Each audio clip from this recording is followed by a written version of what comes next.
Bonjour, chers téléspectateurs. Nous nous retrouvons aujourd'hui, le samedi 4 janvier 2025, pour cette nouvelle édition Grand Angle de l'année 2025. Et nous sommes heureux de nous retrouver. Nous osons espérer que la plupart d'entre vous ont passé des belles fêtes de fin d'année. Mais j'ai une pensée noble pour ces Congolais, notamment ces retraités, ces fonctionnaires, ces travailleurs de beaucoup de structures qui n'ont pas pu avoir accès à leur salaire pour essayer de passer des belles fêtes de fin d'année. Mais j'ose espérer que tout cela va se régulariser. Et aujourd'hui, avant de rentrer et d'aller à la thématique principale, nous voulons rappeler un certain nombre de dates. La première date qui est maintenant connue, c'est le 8 décembre 2024. Date au cours de laquelle le Premier ministre avait promis l'expiration de ce que l'on appelle les autorisations provisoires d'occuper, les autorisations express d'occuper. Je crois qu'en filigrane, il y a même les problèmes de bail amphithéotique. Et jusqu'à présent, c'est le silence complet du côté du gouvernement. Nous savons que sur la question, et le peuple congolais, tant de l'intérieur que de l'extérieur, et les gouvernants, nous ne sommes pas sur la même longueur d'onde. C'est pour ça que, tenant à la transparence, nous souhaitons que cette question soit très bien résolue. Le premier, il y a eu, dans certaines localités que nous avons visitées, pas dans toutes, à Madiengu et un peu à Lodima, un sentiment mitigé, mais un sentiment général d'inquiétude et de peur de la part de la population au regard d'un certain nombre d'informations qui auraient été mises à leur disposition faisant état d'une vente des terres congolaises au Rwanda ou à des sujets rwandais. Le deuxième fait constant à retenir, c'est que aucune terre, aucune partie de terre n'a fait l'objet de vente ou de cession sur toute l'étendue du territoire national et particulièrement dans les localités visitées. Et les populations s'en sont elles-mêmes rendues compte puisque de leurs témoignages,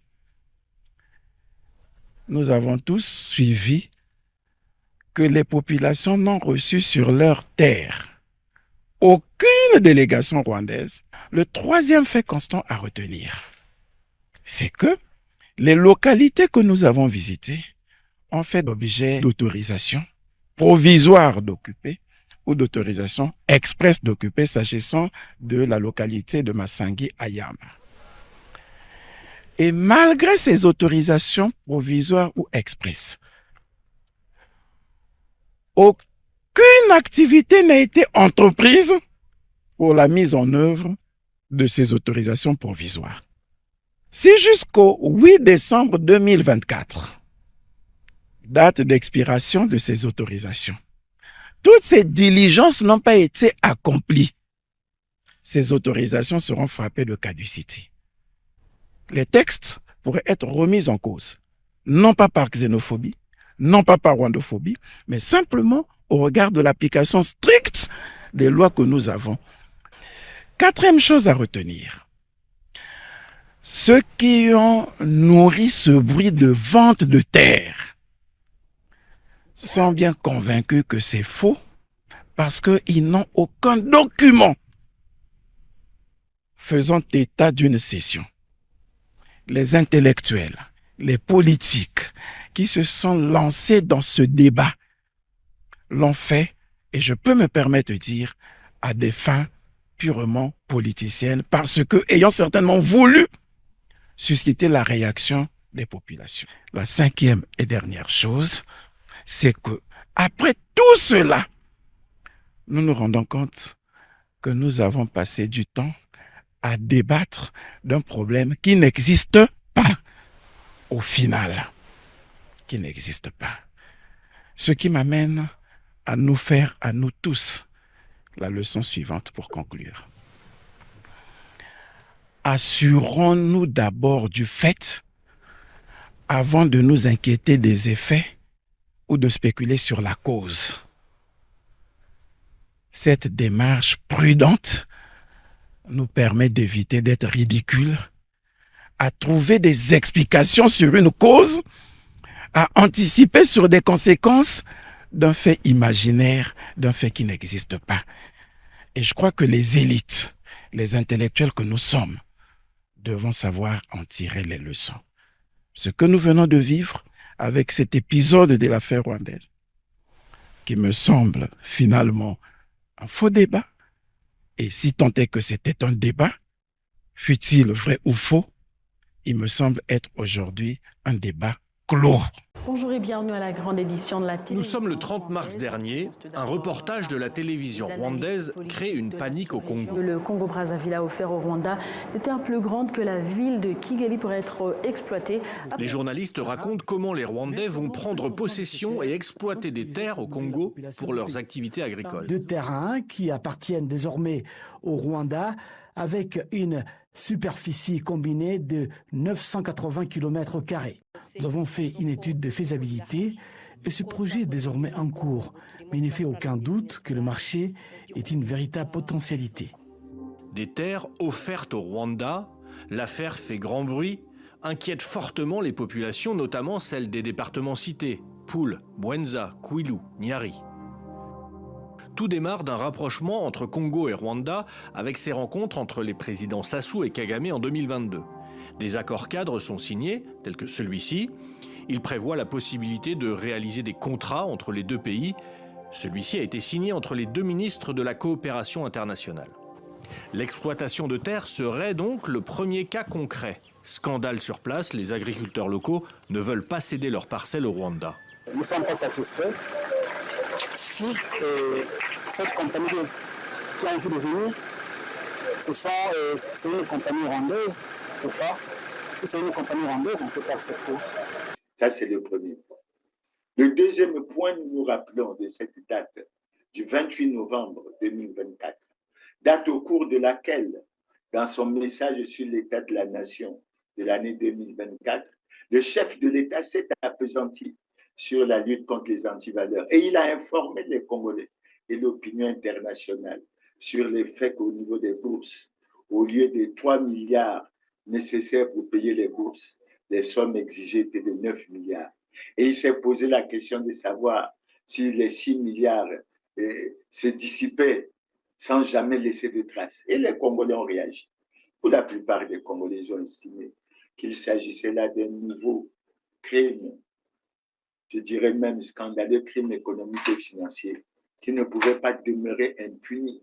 Du Parlement réuni en congrès le 28 novembre à l'occasion de la fête de la proclamation de la République, le chef de l'État du Congo-Brazzaville, Denis Sassou Nguesso, a mis en lumière un détournement de fonds de 6 milliards de francs CFA chaque année, un pactole destiné à payer la bourse des étudiants. Le recensement biométrique des étudiants inscrits dans les universités publiques à Brazzaville a permis de constater que l'État ne devrait décaisser que 3 milliards de francs CFA par an au lieu de 9 milliards exigés pour le paiement des bourses. Est-ce à croire que 6 milliards de francs CFA se dissipent chaque année sans jamais laisser de traces? Nyanya soki ezalaka te mokonzi te bango moko na moko na moko nakoki kotelemisa boye nalobi yo ozalaka boye osalaka boye oyibaka awa. Et que les responsables devaient être traduits devant la justice pour répondre de ces actes, surtout avec ce que nous vivons actuellement au niveau de notre université. Dieu merci, après des âpres négociations, l'université a repris ses cours, mais c'est dommage parce que nous constatons qu'il y a un problème préoccupant de baisse de l'enseignement. Et il faut que les dispositions soient prises au niveau du gouvernement pour que nous réglions définitivement et structurellement ces problèmes au niveau de l'université Marien Ngouabi, sans oublier les paiements réguliers de façon concomitante des bourses. avec les salaires et sans oublier le bon traitement du problème des vacataires de l'université Mariembo. Mais pour ce qui est de la procédure, je pense que les Congolais attendent que la procédure soit véritablement annoncée. Maintenant, il y a un autre aspect de l'actualité sur lequel je ne peux pas rester insensible. Ce que nous appelons et que nous considérons comme un peu désordre au niveau du gouvernement, avec ces débats sur le guichet unique de paiement, avec ses implications au niveau de la banque postale et ce problème de compte unique du Trésor. Je crois que les dispositions sont claires, les lois sont claires et je pense qu'on ne devrait pas tarder à résoudre ce problème, d'autant que nous voulons que les caisses de l'État soient renflouées. Et moi, pour ma part, je pense, je dois donner ma position pour dire qu'il faut tout ramener au niveau du Trésor et supprimer toutes ces ramifications qui permettent, je suppose, la fraude, la concussion, les détournements de fonds publics. Il faut mettre de l'ordre et régler le problème de l'homme qu'il faut à la place qu'il faut si d'aventure il y avait le problème des hommes qui se posaient. Maintenant, au-delà de ça, nous avons suivi les différents messages du Parti congolais du travail, notamment la réunion du bureau politique, la réunion du comité central. Nous nous réjouissons de ce que le comité central et le bureau politique aient pu constater, comme tous les Congolais, que le pays allait mal, très mal, même s'ils le disent dans une formule un peu enveloppée, en disant que la situation est difficile, mais pas insurmontable. Mais ce que le PC ne dit pas et qu'il doit dire, c'est le PCT, le système du PCT et les gouvernants du PCT qui sont responsables de cette situation. Qu'ils évitent de venir nous parler de la crise mondiale, etc. Je prends un exemple simple. Au Togo, le président de la République a alloué pour les fêtes de fin d'année 2024 une allocation de 60 000 francs à chaque fonctionnaire et à chaque retraité, au-delà de leur salaire et de leur pension, pour qu'ils passent correctement les fêtes de fin d'année. Dans le cadre des efforts continus pour soutenir le pouvoir d'achat des ménages, le gouvernement togolais a annoncé une prime exceptionnelle pour ce mois de décembre. Cette décision, prise sur instruction du président de la République, prévoit une allocation à plusieurs catégories de bénéficiaires, notamment les fonctionnaires, le personnel de l'enseignement confessionnel et les pensionnés affiliés à la caisse de retraite du Togo. Cette initiative, qui mobilise un budget de 7,85 milliards de FECFA, vise à offrir un soutien concret en cette période de fête de fin d'année. Elle reflète l'engagement des autorités à renforcer la solidarité nationale et à répondre aux besoins des citoyens, surtout en cette période où les défis économiques sont multiples. Au-delà de l'aspect financier, cette mesure s'inscrit dans une vision plus large visant à bâtir un Togo inclusif et résilient. Selon le communiqué officiel, le chef de l'État a appelé les Togolais à faire de ces fêtes une occasion de partage et de renforcement des liens sociaux. Dans son message, Faure Gnassingbé a également exprimé son souhait que l'année 2025 soit placée sous le signe de l'espoir et d'un engagement collectif pour un avenir meilleur. Cette déclaration résonne comme un appel à l'unité et à la mobilisation nationale face aux défis à venir. Subscribe Lick en char fort mort. On ne vienne pas nous raconter des choses.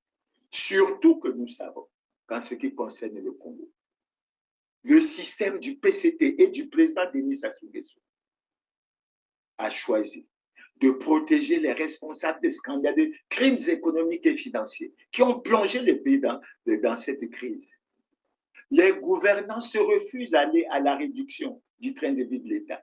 Ils n'osent même pas, et nous allons y revenir, ils n'osent même pas respecter une disposition qui a été prise, qui est constitutionnelle, qui est relative à l'obligation de la déclaration du patrimoine. Et nous avons compris, puisqu'ils se battent pour les échéances électorales. Le message est clair. Nous avons échoué, mais nous voulons conserver le pouvoir. C'est aux Congolais d'apprécier, mais nous savons, en tant que Congolais, que le système du PCT et le président Denis Sassou Nguesso ont lamentablement échoué. Et ils ont un problème, c'est celui de la conservation du pouvoir. C'est tellement pour se protéger, c'est tellement pour continuer à s'enrichir. Mais les Congolais doivent en prendre conscience et j'ose espérer que nous avançons. Et je crois que Les Congolais ont bien suivi tout ce qui a été dit. Maintenant, je ne vais pas m'attarder maintenant sur les messages du chef de l'État, notamment le message des vœux. J'ai retenu un concept que le président aime bien, le dialogue constructif. Mais j'en ai un peu souri. Pourquoi? Mais parce que la Constitution du 25 octobre 2015 prévoit dans ses articles 227 et 228 l'institution d'un Conseil national de concertation, de dialogue, organe de concertation, d'apaisement, de recherche de consensus entre les forces vives de la nation sur les problèmes politiques d'intérêt national. Et nous constatons que depuis 2015, ce conseil n'a jamais été formellement mis en place. Et on a mis la charrue avant les bœufs en nommant le secrétaire permanent avant d'aller au fond des choses. Bref, après avoir évoqué ça, nous disons que nous suivons avec beaucoup d'attention. Mais en ce qui concerne la thématique d'aujourd'hui, nous voulons nous pencher sur une thématique très claire au vu de ce qui se dit, au vu du boulevard qui est ouvert pour les élections présidentielles.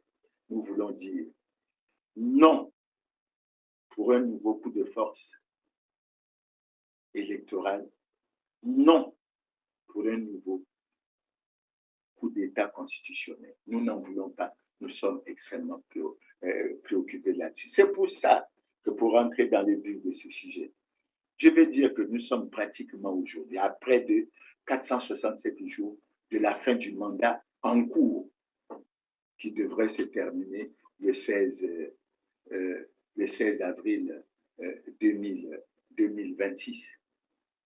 Et nous sommes à près de 435 jours de la tenue de l'élection présidentielle, qui, si je ne me trompe, devrait se tenir entre le 7 et le 17 mars 2026. Et à ce propos, nous tenons à relever que la crise de la gouvernance électorale, elle est préoccupante. Nous savons que les mascarades électorales qui ont été organisées, nous l'avons dit à plusieurs reprises, depuis 2009, n'ont en rien amélioré la gouvernance électorale. Bien au contraire, nous avons dénoncé le fait que les principaux problèmes qui concernent la gouvernance électorale n'ont jamais été résolus. En cela, nous pensons, comme nous l'avons déjà dit, à la mise en place d'une véritable commission électorale indépendante. Nous pensons aux aspects de la maîtrise du corps électoral. Nous pensons aux aspects de la fiabilité des listes électorales. Nous pensons à cet aspect extrêmement important de la refonte de la loi électorale. Nous pensons à un aspect qui concerne le plafonnement des dépenses de campagne électorale. Tout ça, ça n'a pas été résolu. Et nous constatons, et nous l'avons déjà dit, que depuis 2002, toutes les élections qui ont été organisées dans ce pays l'ont été dans le déni total de la démocratie.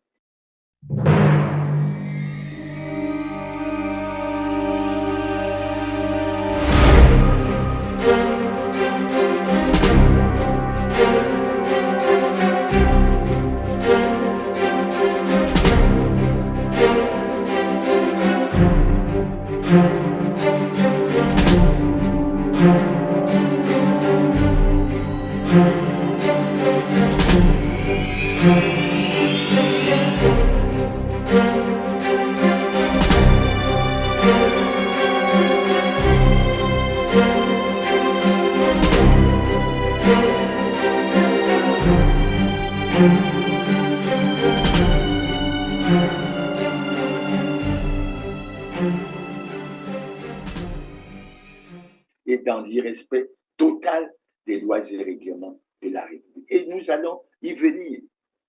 Nous savons, en ce qui concerne l'indice de la démocratie de ce pays. Nous l'avons dit et nous le redisons, et nous le redirons à plusieurs reprises. Le Congo n'est pas une démocratie. L'indice de la démocratie du Congo est faible, 2,79 sur 10, et classe notre pays comme une dictature, un pays à régime autoritaire. Nous avons regardé également le problème de l'indice de perception de la corruption, qui n'est que de 22 sur 100, très médiocre, classant le Congo parmi les pays les plus corrompus d'Afrique, faisant partie du top 10 des pays les plus corrompus d'Afrique. Vous voyez qu'on a un certain nombre de préoccupations. Et nous osons rappeler qu'en 2015, on a procédé au changement de constitution, soi-disant pour faire évoluer les institutions. Nous disons aux Congolais, vous vous êtes rendu compte que le problème de fond, comme ça a été relevé par Jean-Louis Debré, ancien président du Conseil constitutionnel de France, c'était celui de la conservation du pouvoir, puisque dans les faits, nous avons constaté que les gouvernances actuelles ne respectent pas les lois et règlements de la République, dans toute l'impunité, en toute impunité. L'état de droit est un concept qui s'est progressivement défini à travers l'histoire. Ses origines remontent à la Magna Carta de 1215, c'est-à-dire la première grande charte des libertés. Celle-ci représente les premiers balbutiements du concept de l'état de droit, puisqu'elle instaure quelques principes limitant l'arbitraire du pouvoir royal. De plus, soulignons le rôle de la Révolution française dans l'émergence du concept de l'état de droit. Elle a permis de redéfinir les pouvoirs attribués à l'exécutif en établissant une distinction, c'est-à-dire une dissociation, entre le pouvoir lui-même et les individus exerçant ce pouvoir. L'état de droit peut se définir comme un système de normes juridiques constituant des remparts contre l'exercice arbitraire du pouvoir, c'est-à-dire d'éviter toute domination fondée uniquement sur la force. Cela suppose l'existence d'un droit connu afin de créer des lois précises, connues de tous et impersonnelles, auxquelles personne ne peut échapper, sans quoi une sanction sera appliquée. Autrement dit, l'état de droit prévoit que nul ne doit être au-dessus de la loi, y compris et surtout les individus qui travaillent au service de l'État. Il limite ainsi les pouvoirs de l'État face à la population afin de garantir la souveraineté du peuple et l'égalité entre les individus, et ce, peu importe leur statut ou fonction qu'ils occupent. À la lumière de cette définition, il est possible d'en dégager 4 principes fondamentaux. Premièrement, l'état de droit suppose l'existence de normes juridiques hiérarchisées où chacune des normes se soumet aux normes supérieures qui la valident. De cette façon, il existe au sommet de la pyramide une loi suprême à laquelle chacune des normes inférieures s'y rattache, la Constitution du pays, par exemple la Constitution américaine ou encore la Constitution française. La hiérarchie des normes compte ensuite les engagements internationaux du pays, les lois, les règlements, puis les décisions administratives. Bien sûr, l'ensemble de ces normes doivent être effectives sur le territoire même de l'État. Par exemple, les lois promulguées et appliquées en Allemagne ne sont pas applicables en Espagne et vice-versa. Deuxièmement, tous sont égaux devant la loi. Cela signifie que chaque individu, tout comme le gouvernement et ses mandataires, sont soumis à la loi. Par exemple, le chef de l'État britannique est tout autant assujetti aux lois qu'une policière ou une enseignante. Ce principe inclut la possibilité pour tous de contester une norme juridique lorsque celle-ci n'est pas jugée conforme. Troisièmement, le droit est prévisible et connu de tous. Cela permet d'assurer la stabilité des normes applicables et d'assurer des droits et libertés fondamentales à tout un chacun. Ainsi, l'ensemble des normes juridiques doivent être claires et rendues publiques, c'est-à-dire qu'elles doivent être accessibles à la population. Quatrièmement, l'état de droit exige l'indépendance judiciaire. Cela implique le droit d'accès à un système de justice indépendant et impartial, une représentation efficace et juste devant les tribunaux, mais aussi une application identique du droit pour tout administré. D'une part, cela exige une séparation des pouvoirs entre les pouvoirs exécutifs, législatifs et judiciaires. D'autre part, cela signifie que toute transgression de la loi entraîne des sanctions égales pour tout individu. Par conséquent, cela suppose que tous sont traités selon les principes de l'égalité et d'égalité. Sans jamais qu'ils ne soient interpellés et qu'ils aillent. Donc, nous avons voulu, par rapport à cet aspect, brosser d'abord ce tableau pour aller ensuite à une situation où nous allons être plus pragmatiques. Parce qu'au cours de l'année 2024, nous sommes assez régulièrement revenus sur ce problème. Nous allons évoquer le premier facteur préoccupant de cette situation. Il concerne le PCT. Et le 10 ans, j'ai sous mes yeux le texte qui a été pris par le bureau politique du PCT. C'est un acte qui a été pris pour désigner les commissaires politiques qui vont pratiquement aller faire la campagne, parmi lesquels le Premier ministre, plusieurs membres du gouvernement, etc. Mais ce n'est pas ça l'objet de discussion aujourd'hui, puisque nous aurons l'occasion d'y revenir. Nous vous présentons ce texte parce que cet acte commence par deux vues. Vu la Constitution, premier vue. Le deuxième vue, vu la loi numéro 20-2017 du 12 mai 2017 portant loi organique relative aux conditions de création, d'existence et aux modalités de financement des partis politiques. Et le visant, ça veut dire que le Parti congolais du travail est conscient qu'il doit respecter les lois et règlements de la République, qu'il doit respecter la Constitution. Et pourtant, ce n'est pas le cas. Et c'est là où nous allons essayer de vous donner quelques détails. Le premier détail que nous allons vous donner, il faut que les Congolais sachent qu'aucun des membres du Parti congolais du travail, élu ou nommé à une autre fonction publique, n'a daigné déclarer son patrimoine conformément à la loi depuis 2002. Depuis 2002. Et c'est extrêmement frappant. D'autant, et nous allons revenir assez souvent, que dans la Constitution du 25 octobre 2015, il y a l'article 50 qui dit clairement que tout citoyen a le devoir de se conformer aux lois et règlements, à la Constitution et aux lois et règlements de la République, et de s'acquitter de ses obligations, et de ses obligations vis-à-vis de l'État et vis-à-vis de la société. Vous avez déjà un exemple extrêmement frappant. Pourquoi le PCT considère qu'il ne devrait pas respecter les lois et règlements de la République? Et je pense, et je fais une insinuation à ce que le président Gbagbo a dit, qui ne respecte pas la Constitution n'est pas démocrate. Mais vous connaissez la formule générale qu'il a généralement utilisée. Donc nous pouvons conclure que les amis du PCT, en réalité, ne sont pas des démocrates et ne sont pas prêts certainement à l'être. Le deuxième point, lorsque nous parlons du PCT, sur lequel nous allons essayer de revenir, c'est que lors de leur congrès de décembre 2019, les 2588 congressistes du PCT ont décidé unanimement de reconduire M. Denis Sassou Nguesso comme président du comité central du Parti congolais du travail. Camarades membres du bureau politique, très chers camarades, la présente réunion du bureau politique, réunion ordinaire qui se tient conformément au règlement intérieur du comité central, suscite une attention particulière des membres et sympathisants du parti et même de l'opinion nationale. La route menant le Parti congolais du travail vers son 5e congrès ordinaire connaît une agitation fébrile qui justifie l'exceptionnelle attente fondée sur notre réunion. Voilà pourquoi il est ici requis de chaque membre du bureau politique de se mettre à son vrai niveau de responsabilité pour que des présentes assises du bureau politique s'enclenche une dynamique nouvelle qui restaure le prestige de notre grand parti.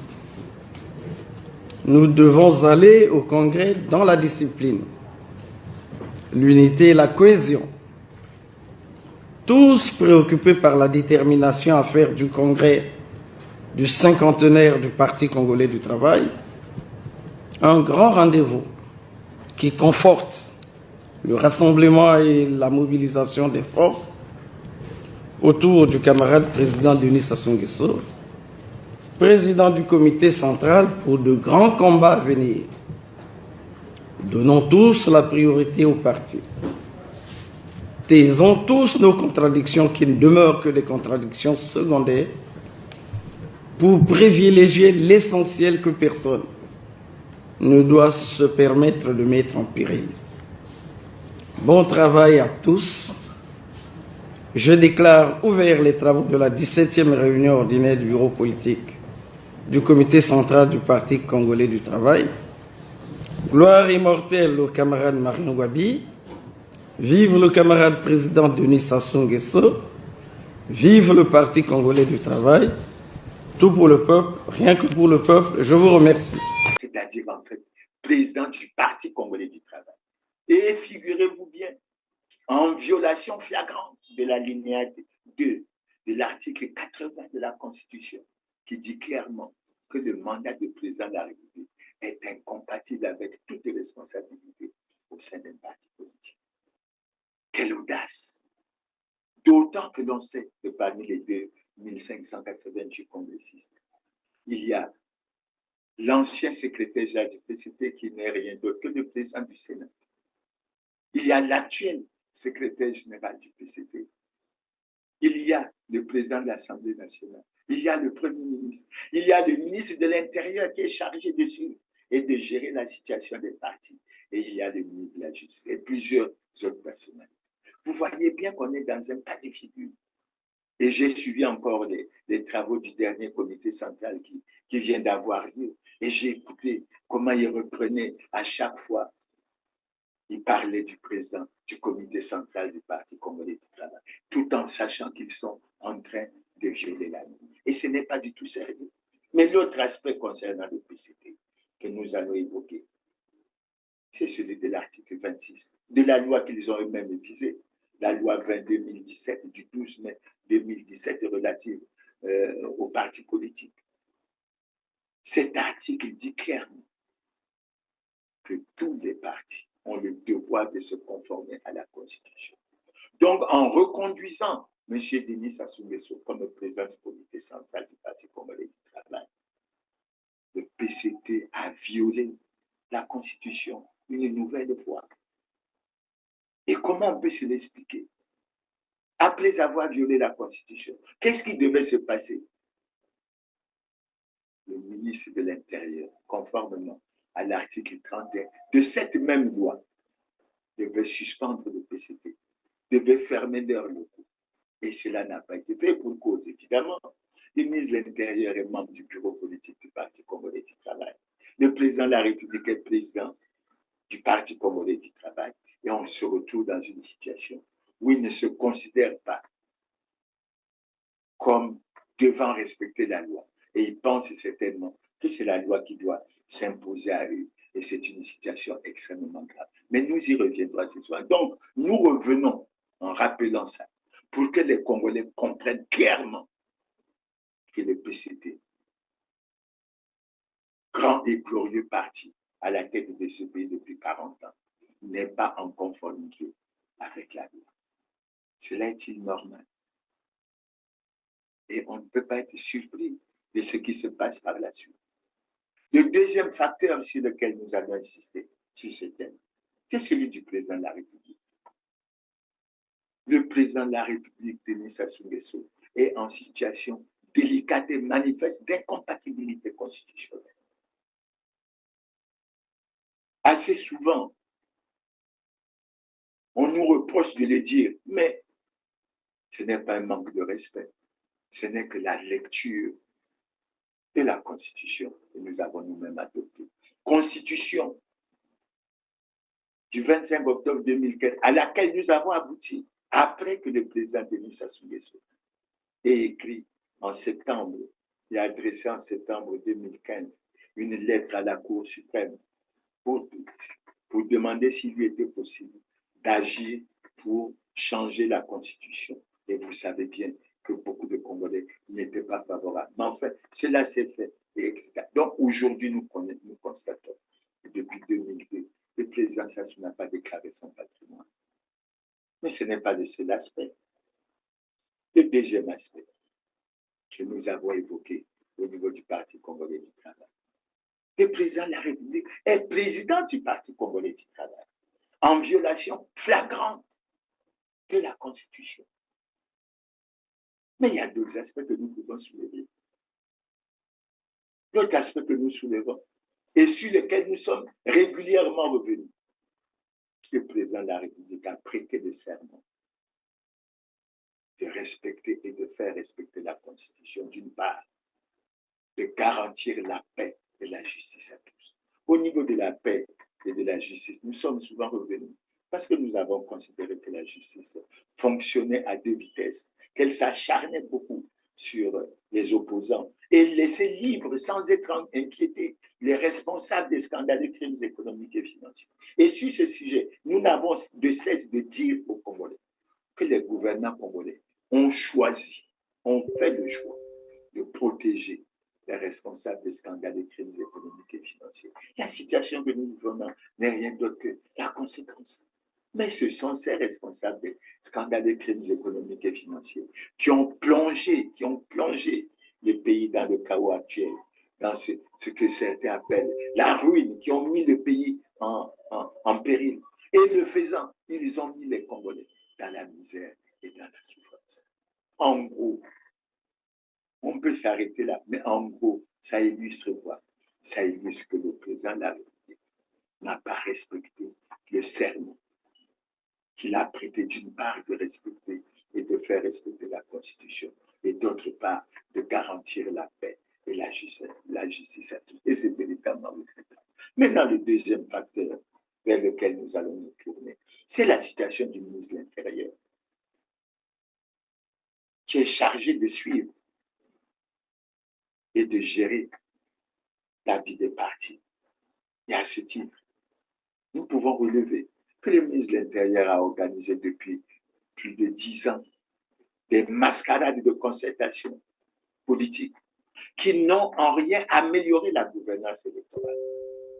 Comme je l'ai dit, les principaux problèmes n'ont pas été résolus. Et pourtant, d'ailleurs, il a organisé ces concertations sans base juridique. Sans base juridique. Ça, c'est le premier aspect. Le deuxième aspect,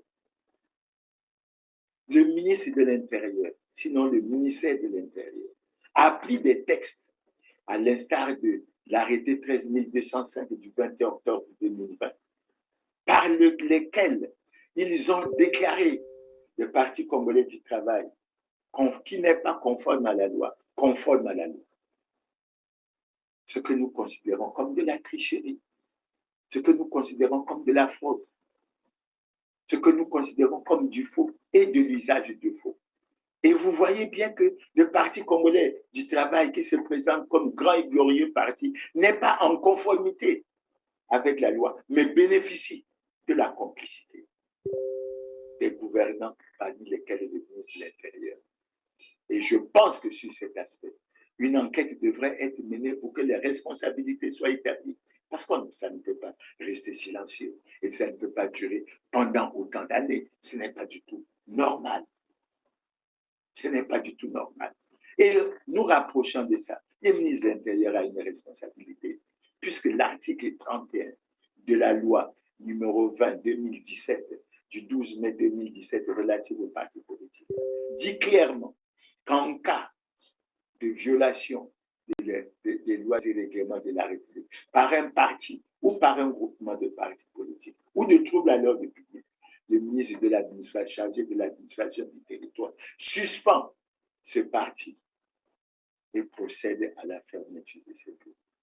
Monsieur le ministre, monsieur le gouverneur, monsieur le premier ministre, pourquoi cela n'a jamais été fait concernant le Parti congolais du travail, alors qu'on ne cesse de clamer haut et fort que la loi, c'est la loi. Elle est dure, mais elle doit s'appliquer à tous dans toute sa rigueur. Que nul n'est au-dessus de la loi.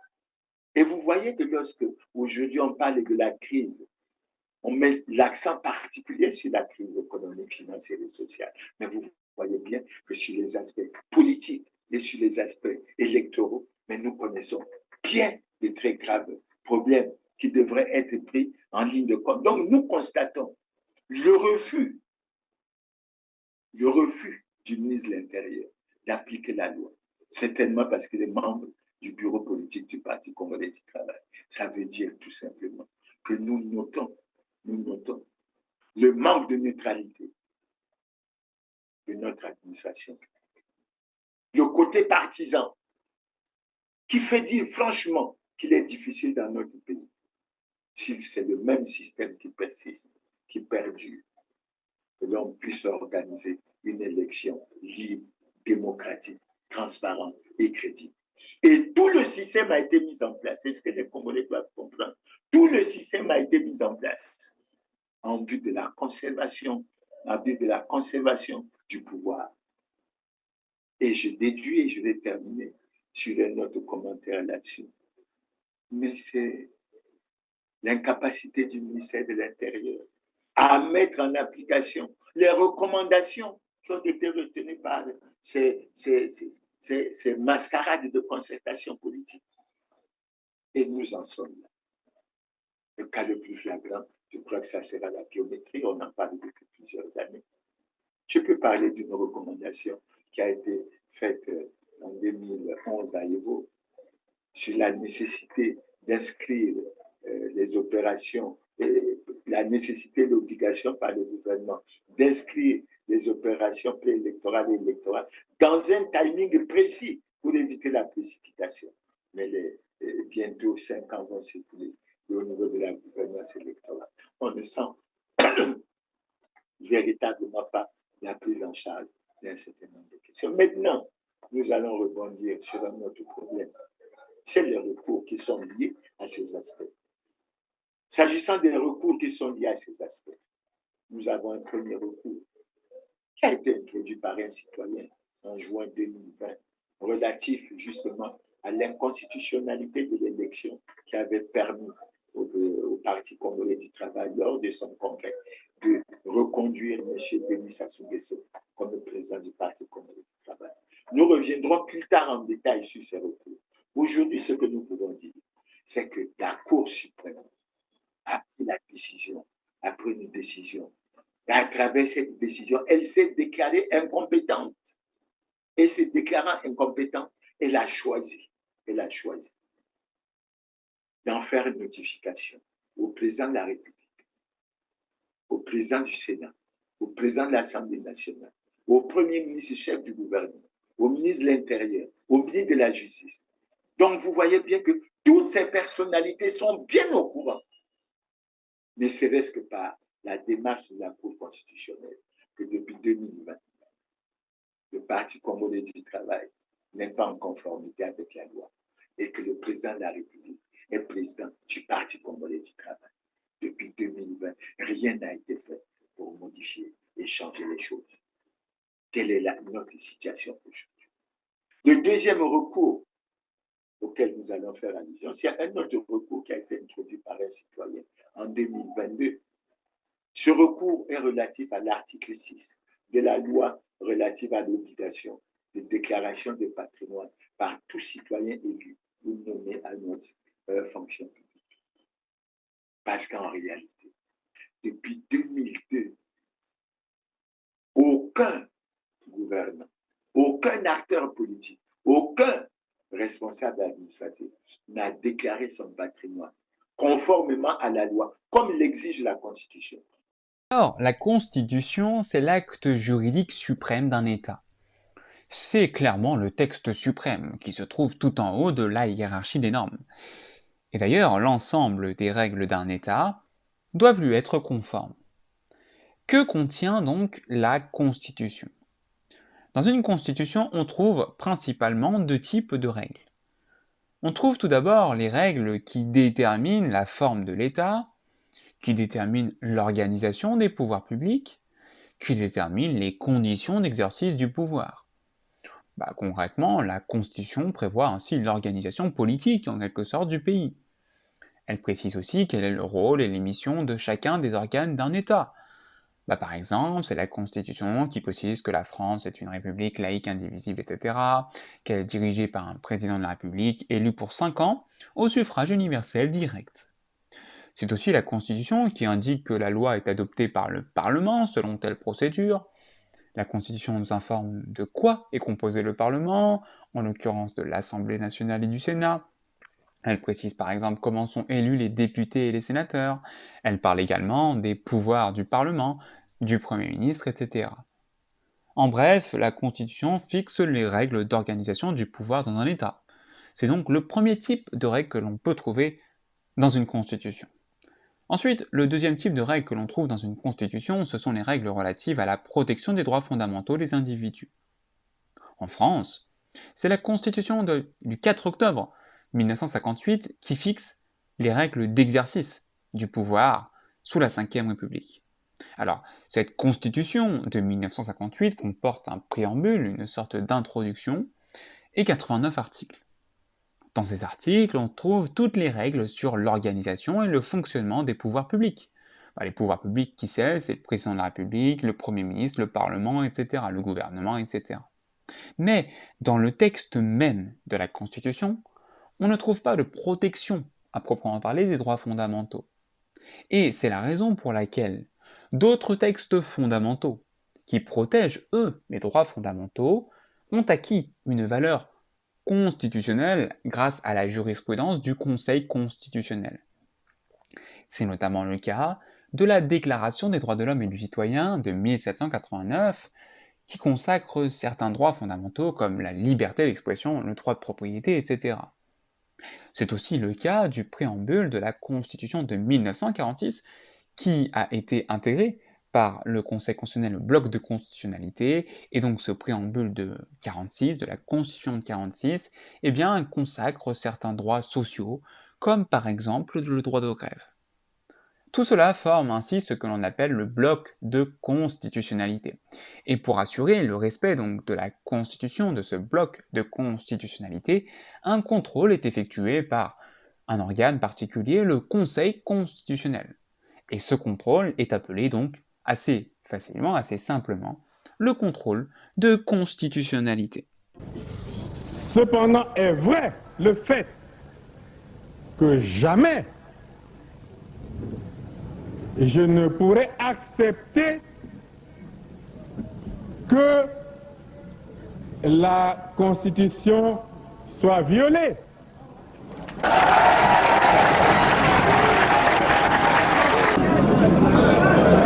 J'insiste pour dire que lorsque la Constitution est violée, les démocrates ne doivent pas l'accepter.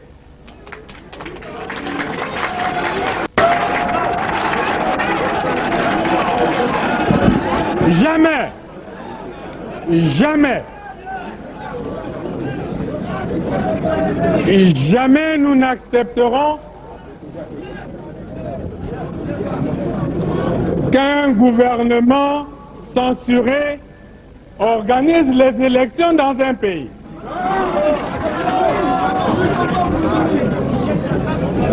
Et nous prenons l'opinion internationale à témoin.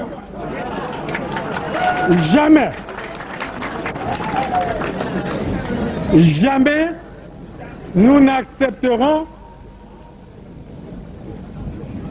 que soient organisées des élections hors la loi.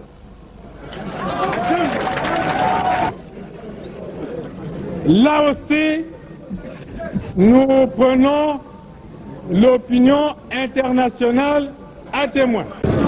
Je crois que tous les responsables de ce pays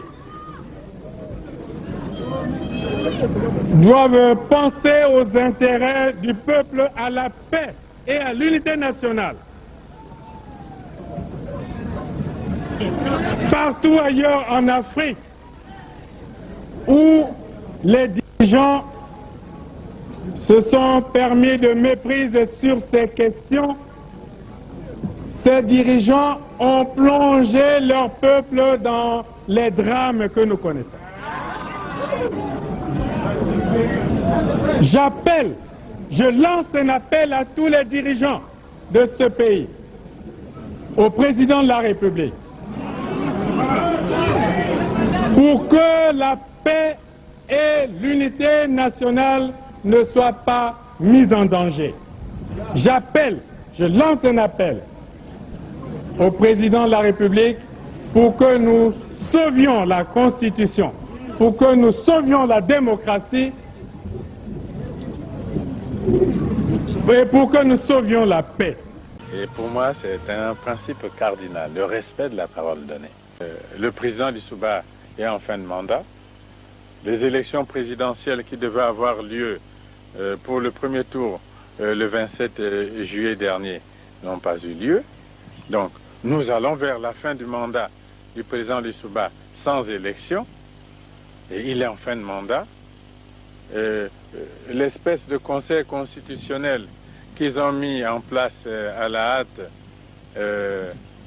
pour les manipulations politiciennes que vous observez, déclarer que le président Lissouba pourrait rester au pouvoir jusqu'à la tenue d'élections présidentielles au Congo.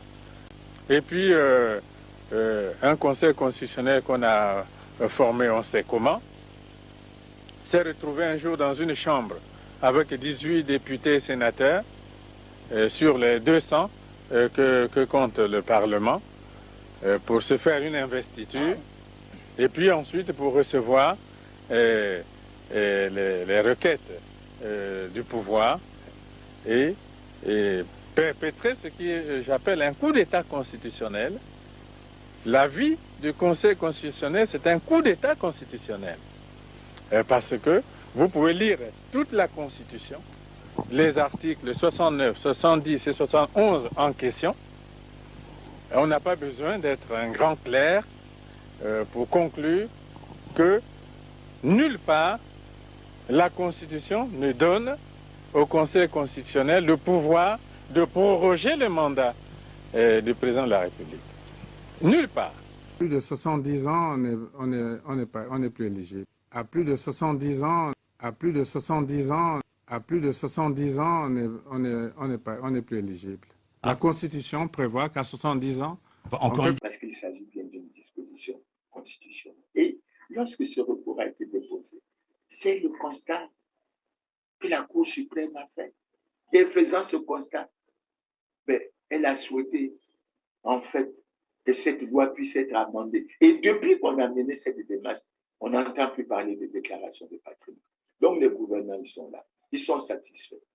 Ils sont satisfaits de cette situation. Parce qu'en réalité, ça touche quoi? Mais ça touche beaucoup d'aspects des conflits d'intérêts. Ça touche beaucoup d'aspects d'enrichissement illicite. Ça touche beaucoup d'aspects de détournement, de fraude, de concussion et autres. Et on ne peut pas se réjouir de ce genre de situation, etc. Maintenant, lorsqu'on a brossé cette situation, la conclusion à laquelle on se retrouve, c'est laquelle? Mais c'est les dilemmes devant lesquels le président de la République se retrouve. Premièrement, sur la loi, ou plutôt la disposition qui fait obligation de déclaration du patrimoine.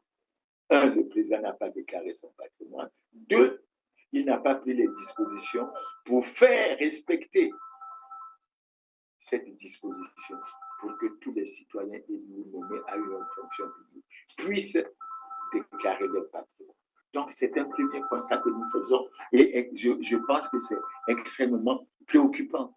Le deuxième aspect, le président de la République, comme je l'ai dit plus haut, mais a fait le serment devant la nation et devant le peuple, entre autres, de respecter et de faire respecter la Constitution.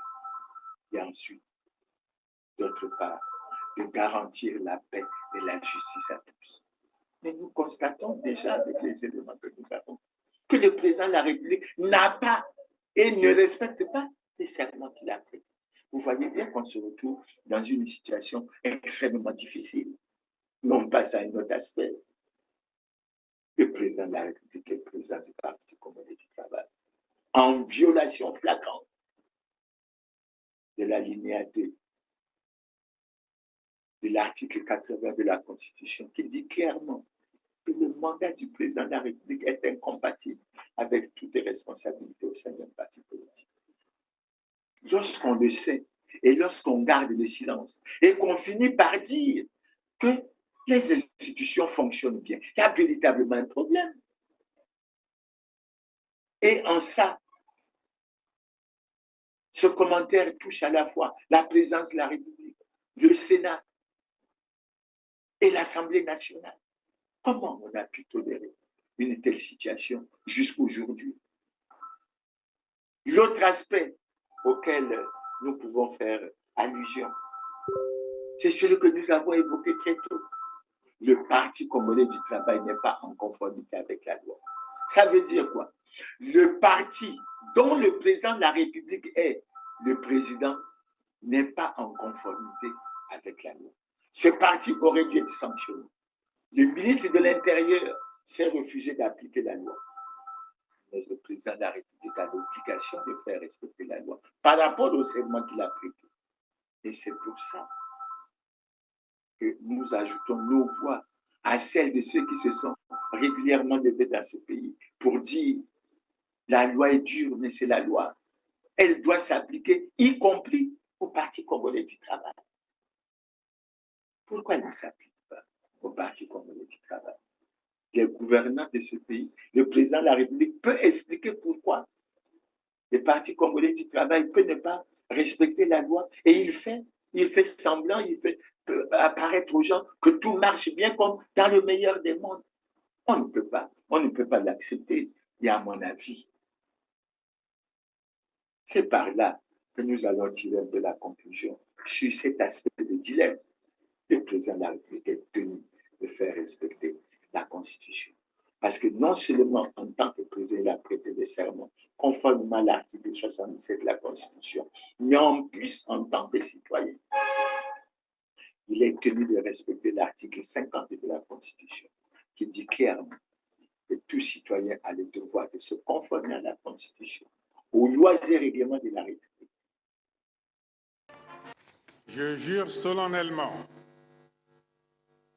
de respecter et de faire respecter la Constitution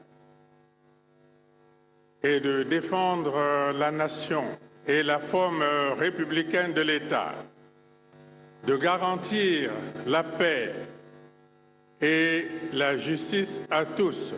Et de s'acquitter de ses obligations vis-à-vis de l'État et vis-à-vis de la société. Voilà un peu le tableau que nous brossons. Maintenant, nous arrivons au vrai problème de fond. C'est pour ça que nous disons non à un coup de force électoral. Non à un coup d'État constitutionnel. Le Congo en a trop souffert. La paix en a souvent été menacée. Et je pense qu'il faut que nous avancions. J'ai cité tantôt la déclaration une partie de la déclaration du président Gbagbo. Mais nous pouvons revenir aux déclarations du président Sassou lui-même, en rappelant celles qu'il a faites lorsqu'il était opposé en 1992, en disant, j'insiste pour dire, je ne pourrai jamais accepter que la Constitution ne soit violée. Il a ajouté, lorsque la Constitution est violée, les démocrates ne doivent pas l'accepter. Et il se refusait à accepter que des élections hors la loi puissent être organisées dans ce pays. Les choses sont claires et nettes. Et lorsqu'on découvre qu'on est en situation de violation de la Constitution, que doit-on faire? La deuxième déclaration à laquelle nous pensons, c'est celle que le président Sassou a faite dans son message sur l'état de la nation en 2020, en disant clairement que nos difficultés de l'heure ne doivent pas nous amener à faire le choix hasardeux et dangereux de l'anticonstitutionnalité. Mais qu'on nous explique alors pourquoi le Congo est dans l'anticonstitutionnalité, pourquoi le président de la République est dans l'anticonstitutionnalité, pourquoi les gouvernants sont dans l'anticonstitutionnalité. Et malgré ça, les voix s'élèvent pour demander que le président Sassou soit candidat à l'élection de 2026. Ces voix semblent s'expliquer par le fait que la Constitution du 25 octobre 2015 l'y autorise. Mais ces mêmes voix doivent savoir que le président de la République ne peut pas être le président du Parti congolais du travail. Ces mêmes voix doivent savoir que le président du Parti congolais du travail ne peut pas organiser des élections libres, démocratiques, transparentes et crédibles. Dans ce cas, que faisons-nous? Dans ce cas, que faisons-nous? C'est un véritable paradoxe. Et c'est là où les Congolais sont perdus. Et j'insiste sur ça pour dire que n'allons pas et ne cherchons pas, encore une fois de plus, un coup de force électorale. N'allons pas et ne cherchons pas un coup d'État constitutionnel. Le président de la République peut prendre les dispositions pour se mettre en conformité avec la loi. Le président de la République, nous lui faisons constater que le ministre de l'Intérieur s'est refusé à sanctionner le Parti congolais du travail, dont il est le président, conformément à la loi. Nous n'avons rien contre le Parti congolais du travail en tant que parti. Mais le ministre de l'Intérieur ayant refusé de le faire, et lorsque nous faisons faire le conseil au président de la République, nous l'exhortons à prendre les dispositions pour que le Parti congolais du travail soit sanctionné conformément à la loi. Et cette loi, elle est conforme à la Constitution. Ce n'est pas de gaieté de cœur que nous disons. Et quand nous voyons le Parti congolais du travail mener ses activités, les organisations qui sont affiliées mener ses activités, faire croire aux Congolais, non, ce n'est pas bon. Pour les gouvernants, pour les acteurs politiques, ne soyons pas hypocrites. Soyons transparents. Dans tous les cas, nous sommes à découvert. Et je rappelle avec un sourire que les gouvernants doivent se l'appeler. En 2017, nous avons cru cacher une partie importante de notre dette au Fonds monétaire international, en la situant autour de 77% de notre produit intérieur brut.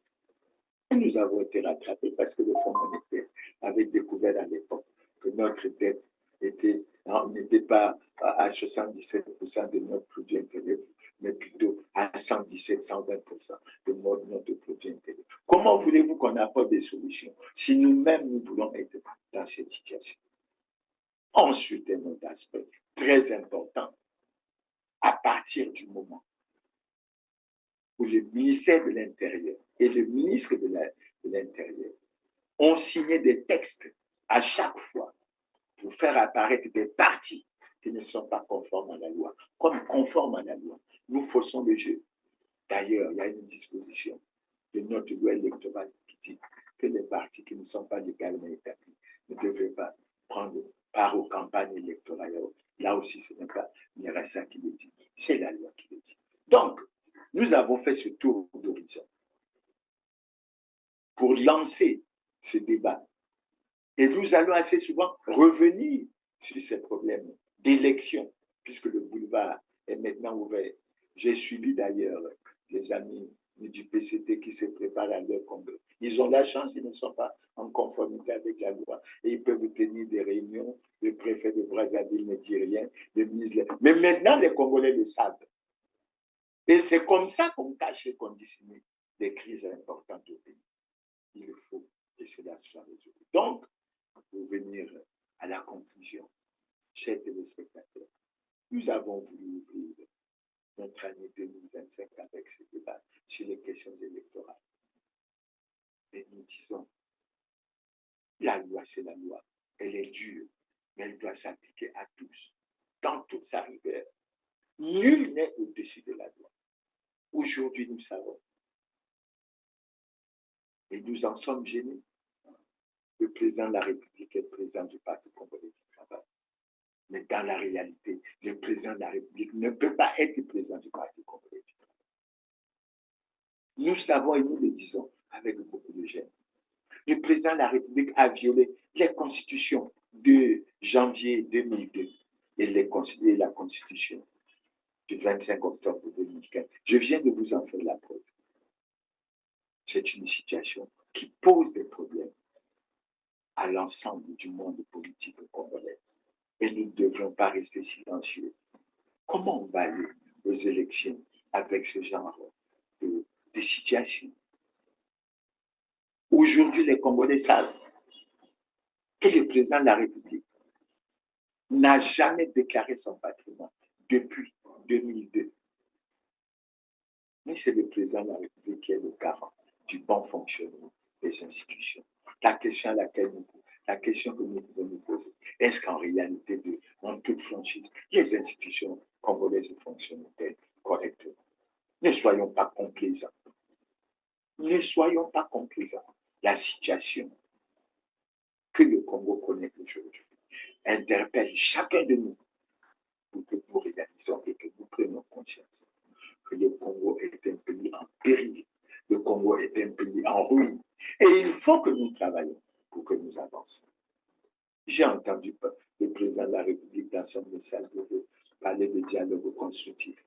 Mais c'est ce que les Congolais lui ont demandé depuis pratiquement plus de 10 ans. Et il y a toujours été hostile.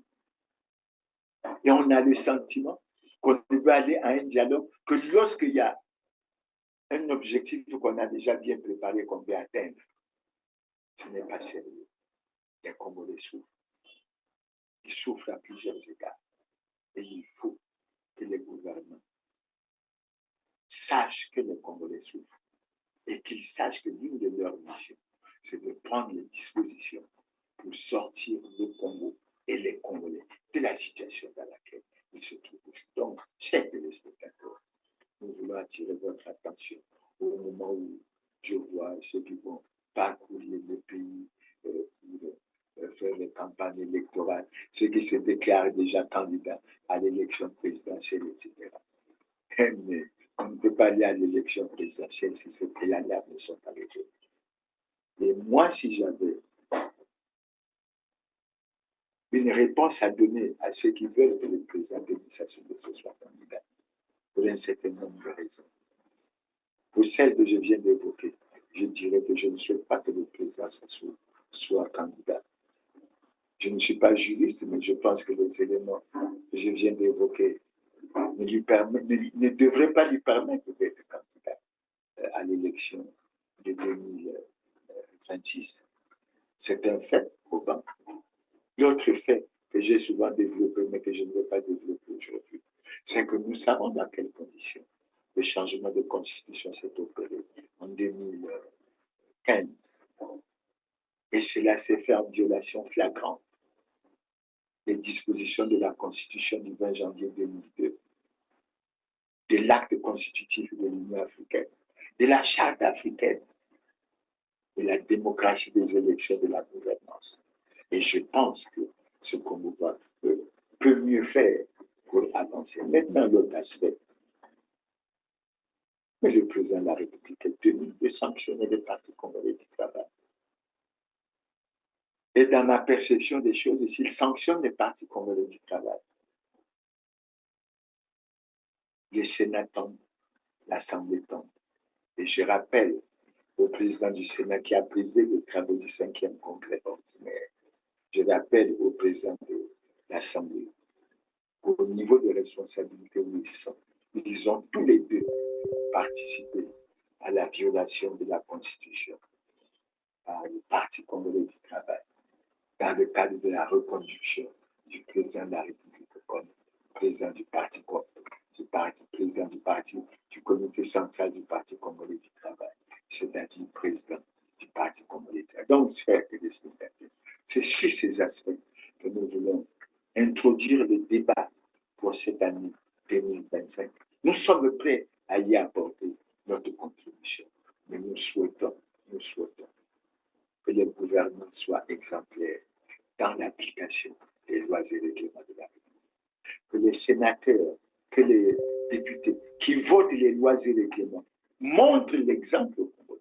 Et que lorsqu'on a failli, comme cela semble apparaître, avec beaucoup d'humilité, demandez pardon et faites en sorte que les choses soient remises sur les rails. Donc je termine une fois en disant que les Congolais doivent savoir que le Parti congolais du travail n'est pas en conformité avec la loi, que le président de la République n'est pas en conformité avec la loi. Il est en situation délicate et manifeste d'incompatibilité constitutionnelle. Je suis prêt à apporter ma contribution dans ce débat, mais j'ose espérer que les responsables de ce pays prendront des dispositions pour que toutes ces questions soient vues et soient réglées avant l'élection présidentielle de 2026. Donc c'est sur ces téléspectateurs que je vais vous dire au revoir en vous donnant un rendez-vous pour le samedi prochain, c'est-à-dire le samedi 11 janvier 2024. Je remercie pour votre aimable attention, mais je ne veux pas vous quitter sans vous présenter mes vœux de bonheur, de prospérité, de réussite et surtout d'excellente santé pour la nouvelle année 2025. Et en tant que chrétien, je dirais que Dieu vous garde, que Dieu vous protège et que Dieu vous bénisse. Je vous remercie de votre aimable attention.